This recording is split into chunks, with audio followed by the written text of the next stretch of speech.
تعلم على العلماء حتى تعرف الإسلام صحيحا.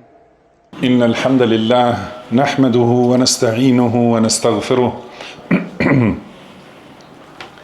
ونعوذ بالله من شرور أنفسنا ومن سيئات أعمالنا من يهده الله فلا مضل له ومن يضلل فلا هادي له وأشهد أن لا إله إلا الله وحده لا شريك له وأشهد أن محمدا عبده ورسوله يا أيها الذين آمنوا اتقوا الله حق تقاته ولا تموتن إلا وأنتم مسلمون يا أيها الناس اتقوا ربكم الذي خلقكم من نفس واحدة وخلق منها زوجها وبث منهما رجالا كثيرا ونساء واتقوا الله الذي تساءلون به والأرحام إن الله كان عليكم رقيبا يا أيها الذين آمنوا اتقوا الله وقولوا قولا سديدا يصلح لكم أعمالكم ويغفر لكم ذنوبكم ومن يطع الله ورسوله فقد فاز فوزا عظيما أما بعد فإن أصدق الحديث كتاب الله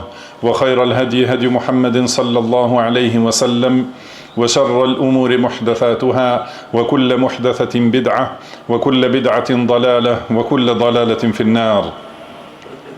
E gjithë lavdia i takon Allahut, falësit të madh e mëshiruesit, bujarit absolut, bamirësit dhe mëshiruesit. Ai ka bërë që për çdo mëkat ketë pastrim dhe u ka hapur mëkatarve një derë për pendim, një derë që kur nuk mbyllet dhe nuk zgënjen derisa të vijë vdekja. Dëshmoj se nuk ka të adhuruar me të drejtë përveç Allahut një dhe i vetëm, i cili nuk ka ortak, ai e shtrin dorën e tij natën që të pendohet mëkatari i ditës dhe e shtrin dorën e tij ditën që të pendohet mëkatari i natës. Dhe dëshmoj se pejgamberi ynë Muhamedi sallallahu alaihi wasallam është rob dhe i dërguar i Allahut, më i madhi prej atyre që kërkonin falje dhe shembulli më i mirë i të penduarve. Paqja dhe bekimet e Allahut qofshin mbi të, mbi familjen e tij, mbi shokët e tij dhe mbi të gjithë ata që i pasuan ata me mirësi deri në ditën e gjykimit. Mëtej, o musliman, ruhuni Allahut të lartësuar, sepse takvaja, pra devotshmëria dhe ruajtja nga zemrimi i Allahut është çelësi i çdo të mire. Robërt Allahut, pasi Allahu e di dobësinë e robit të tij, e di se ai është i mangët kundrejt Zotit të tij dhe se secili biri i Ademit është gabimtar i madh, Allahu nga mëshira e tij ndaj robërve të vet ka bërë disa vepra dhe disa fjalë shkak për faljen e mëkateve. Këto vepra dhe fjalë janë të lehta për atë që Allahu e ka ndihmuar dhe i ka dhënë sukses dhe që përpiqet për arritjen e shkaqeve të faljes dhe largimin e të kundërtave të tyre. Prandaj, nëse dëshiron mëshirën e Allahut dhe faljen e tij dhe do të shlyhen mëkatet, dije se dyert e këtyre veprave janë të hapura dhe i presin ata që duan të hyjnë dhe të fitojnë. Shkaku më i madh për shlyerjen e mëkateve dhe faljen e gjunaheve është zbatimi i plotë i tauhidit. Kush e plotson tauhidin ashtu siç ka urdhëruar Allahu, atij i falen të gjitha mëkatet, madje tauhidi është shkaku për hyrjen në xhenet pa llogari dhe pa dënim. Pejgamberi sallallahu alaihi wasallam na ka treguar se nga ky ummet do të hyjnë në xhenet pa llogari dhe pa dënim 70.000 veta që e kanë plotësuar tauhidin, e kanë mbushur zemrën me përkushtim të sinqert, janë mbështetur plotësisht vetëm Allahut dhe nuk e kanë drejtuar zemrën ka askush prej krijesave. Kush e takon Allahun me tauhid, atij Allahu ja fal të gjitha mëkatet. Transmeton Enesi radhiyallahu anhu se i dërguari Allahut sallallahu alaihi wasallam ka thënë Allahu i lartësuar: "Ya ibn Adam, innaka law ataytani bi qurabi al-ardi khataya, thumma laqitani la tushriku bi shay'an, la ataytuka bi qurabiha maghfira." O biri i Ademit, nëse vjen tek unë me mëkate sa e gjithë toka, por vjen pa më bërë shirk asgjë, unë do të sjell falje sa e gjithë toka. Transmeton Tirmidhiu dhe Albani e konsideron sahih. Ndër shkaqet më të mëdha për faljen e mëkateve dhe shlyerjen e gjunaheve, madje shkaku që i shndron ato në vepra të mira, është pendimi i vërtet dhe i çiltër dhe kthimi i plot me pendes tek Allahu. Nëse këtë pendim e bën robi me sinqeritet për Allahun dhe për asgjë tjetër, i largohet mëkatit dhe nuk vazhdon në ta, ndjen keqardhje dhe është pishman për atë që e ka bërë, është i vendosur që mos i kthehet mëkatit asnjëherë më dhe ja kthen hakun atij që i ka bërë dëm, atëherë ky është pendim i pranuar tek Allahu. Ky pendim është shkak për faljen e secilit mëkat, madje edhe nëse mëkatet arrin deri në kupën e qiellit, sepse mëshira e Allahut është edhe më e gjerë dhe mirësia e tij është edhe më e madhe. Allahu i lartësuar ka thënë: "Ja eyyuhalladhina amanu tubu ila Allahi tawbatan nasuha, asa rabbukum an yukaffira ankum sayyi'atikum wa yudkhilakum jannatin tajri min tahtiha al-anhar."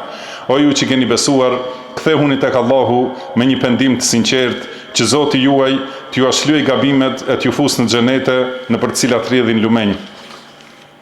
Ka thënë Allahu i lartësuar: "Qul ya ibadiya alladhina asrafu ala anfusihim la taqnatu min rahmatillah, inna Allaha yaghfiru adh-dhunuba jami'a, innahu huwal ghafurur rahim." Thuaj, o robrit e mi që i keni bërë keq vetes me gjunahe, mos e humni shpresën në mëshirën e Allahut. Allahu i falë të gjitha gjunahet, vërtet ai është falësi i madh dhe mëshiruesi.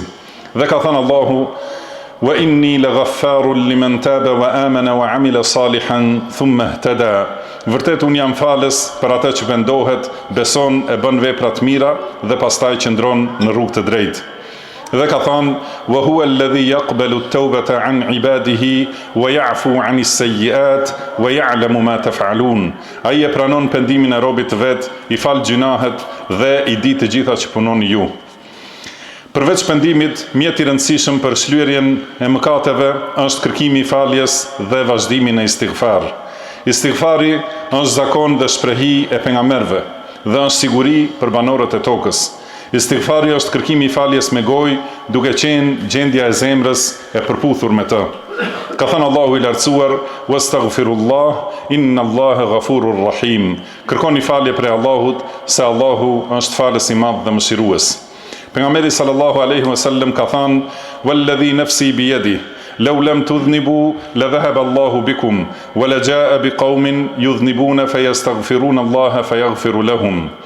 Pasha ata në dorën e të cilit është shpirti im, sigur mos bënit mëkate, Allahu do t'ju largonte ju dhe do të sillte njerëz që bëjnë mëkate dhe i kërkojnë falje Allahut dhe ai do t'ua falte. Transmeton Muslimi. Kryerja e ibadeteve në formën e duhur dhe bërja e veprave të mira janë shkaqe madhështore për faljen e mëkateve. Allahu i lartësuar ka thënë: "Wa aqimis salata tarafay an-nahari wa zulafan min al-layl, innal hasanati yudhhibna as-sayyi'at, dhalika dhikra lidh-dhakirin."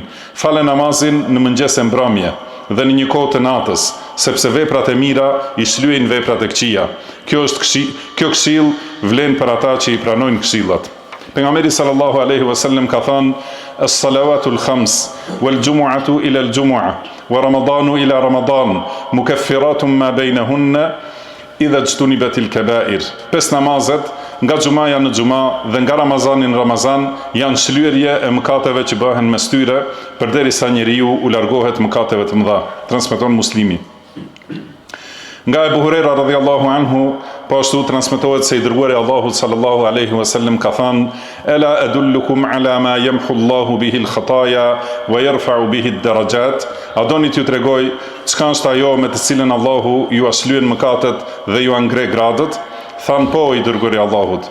Ai tha: "Isbaghu al-wudu'i ala al-makarih wa kathratu al-khuta ila al-masajid wa intidharu as-salati ba'da as-salah fadhalikum ar-ribat." Plotësimi i avdesit edhe në vështirësi, hapat e shumt për në xhami dhe pritja në xhami nga namazi deri në namazin tjetër, kjo është si bërja e rojës në luftë. Transmeton Muslimi. Prej këtyre veprave shlyerëse të mëkateve është ardhja në xhuma dhe dëgjimi i hutbes. Transmetohet nga Abu Huraira radhiyallahu anhu se i dërguari i Allahut sallallahu alaihi wasallam ka thënë: "Man tawadda'a fa ahsana al-wudu' ثم أتى الجمعة فاستمع وأنصت غفر له ما بينه وبين الجمعة وزيادة 3 أيام ومن مس الحصى فقد لغى." Kush merr avdes në mënyrën më të bukur, pastaj vjen për xhuma, dëgjon me vëmendje dhe hesht, atij i falen mëkatet e një jave dhe 3 ditë shtesë. E kush merret me guralecet e xhamis, ai ka bërë veprim të kot, transmeton Muslimi. Domethënë, e ka cenuar shpërblimin e dëgjimit të hutbes. Një prej këtyre veprave madhështore që janë shkak për shlyerjen e mëkateve është pjesëmarrja në mësimet fetare dhe dëgjimi i këshillave dhe përmendjes së Allahut subhanahu wa ta'ala. Transmetohet nga Abu Huraira radhiyallahu anhu se i dërguari Allahut sallallahu alaihi wasallam ka thënë se Allahu ka caktuar me lajke që ecin nëpër tokë dhe i kërkojnë takimet e diturisë dhe dhikrit. Kur gjejnë një të tillë, e thrasin njëri tjetrin dhe i mbështjellin ata me krahët e tyre. Kur mbaron, kthehen tek Allahu dhe ai i pyet, kurse ai është më i ditur për ta, dhe ata përgjigjen. Në fund të hadithit, thot pejgamberi sallallahu alaihi wasallam se Allahu u thot me laikeve, fa ushhidukum anni qad ghafartu lahum. Juve ju kam dëshmitar se u kam falur atyre. Njëri prej me laikeve thot, në mesin e tyre është filani i cili ka ardhur për nevojë tjetër, kurse Allahu i madhrishëm thot, humul julesau la yashqa bihim jalisuhum. Ata janë njerëz që kush rri me ta nuk dëshpërohet. Transmetojnë Buhariu dhe Muslimi. Veprat shlyerëse të mëkateve në Kur'an dhe Sunet janë të shumta. Ato Allahu i ka bërë të ligjshme për robërit e tij që të përfitojnë, të bëjnë dobi vetes dhe të arrijnë faljen e mëkateve dhe ngritjen e gradëve. Atëherë, ku janë të shkaftit, ku janë garuesit, ku janë përfituesit? Mos nënçmoni asgjë prej veprave të mira. Allahu ja ka falur lavires nga bitë e Israilit për shkak të një qeni të cilit i dha ujë. Allahu ja fali mëkatet një njeriu për shkak se largoi një pengesë nga rruga e muslimanëve. Ndonjëherë një vepër që ti e mendon të vogël ose të parëndësishme mund të jetë shkak për fitoren e madhe, hyrjen në xhenet. O Allah, na i fal të gjitha mëkatet, të imtat dhe të mëdhat, të mëhershmet dhe të mëvonshmet, publiket dhe ato të fshehtat, dhe ato që ti i di më mirë se ne. Na i fal ne, prindërve tanë dhe të gjithë muslimanëve. I them këto fjalë dhe kërkoj falje tek Allahu për mua dhe për ju, nga secili mëkat dhe gjuna, kërkoni falje atij, sepse ai është falësi i madh dhe mëshiruesi.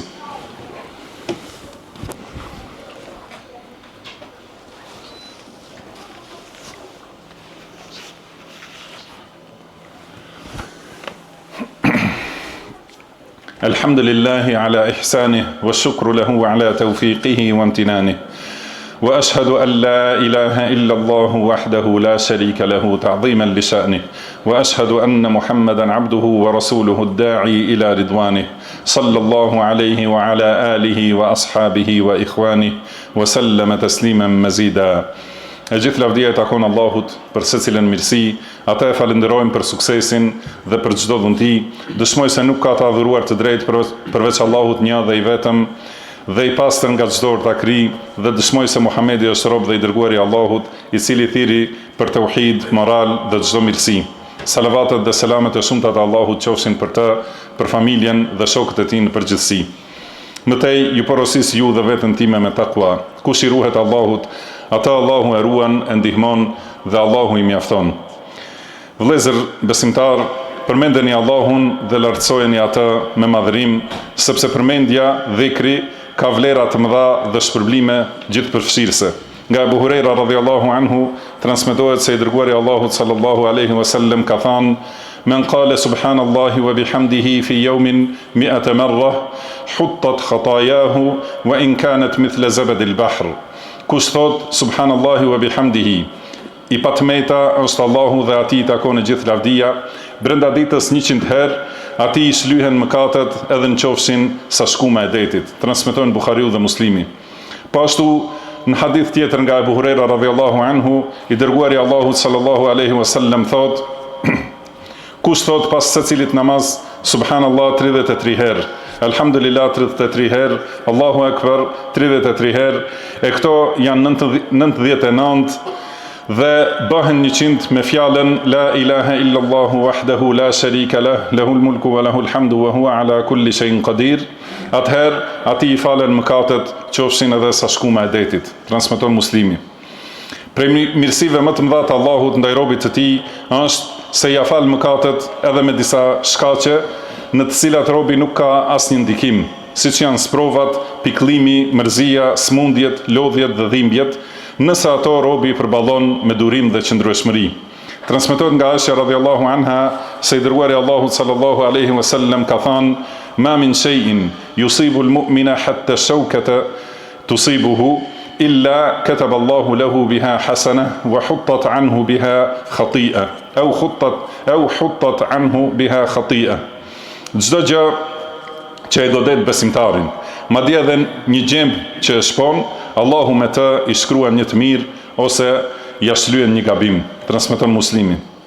Këto janë vetëm disa prej veprave dhe fjalëve që shlyen mëkatet dhe muslimani duhet të jetë i kujdesshëm dhe këmbgulës për arritjen e tyre, sepse në to ka mirësi të shumta, shpërblime të mëdha dhe largim prej të këqijave dhe nga dënimi. Kush i lexon hadithet dhe hulumton veprat e mira, do të gjejë shumë prej këtij lloji, se mirësitë e Allahut ndaj robërve të tij nuk mund të numërohen. Prandaj shtoni veprat e mira dhe përpiquni me adhurime që të jeni njerëz të xheneteve. O Allah, ti e falës e do faljen, prandaj na fal ne.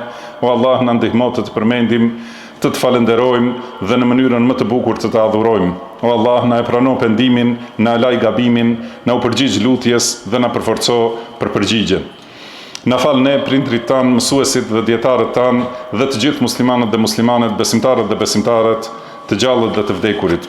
O robërt Allahut, dërgoni salavat dhe selame mbi pejgamberin tuaj Muhammedin sallallahu alaihi wasallam, ashtu siç ju ka urdhëruar Allahu i lartësuar dhe ka thënë: Inna Allaha wa malaikatahu yusalluna 'alan nabi ya ayyuhalladhina amanu sallu 'alayhi wa sallimu taslima. Vërtet Allahu jep salavat pejgamberit dhe me lajket luten për të me salavat. O ju që keni besuar, dërgoni salavat për të dhe përshëndeteni me selam. Dhe ka thënë pejgamberi sallallahu alaihi wasallam: Men salla alayya salatan sallallahu alaihi biha 10. Kush më dërgon mua një salavat, Allahu atij jep salavat 10 herë. Allahumma salli ala Muhammedin wa ala ali Muhammed kama sallaita ala Ibrahim wa ala ali Ibrahim innaka Hamidum Majid. وبارك على محمد وعلى آل محمد كما باركت على إبراهيم وعلى آل إبراهيم إنك حميد مجيد. وارض اللهم عن الخلفاء الراشدين الأئمة المهديين أبي بكر وعمر وعثمان وعلي. وارض اللهم عن الصحابة أجمعين ومن اتبعهم بإحسان إلى يوم الدين وعنا معهم بمنك وكرمك وإحسانك يا أكرم الأكرمين.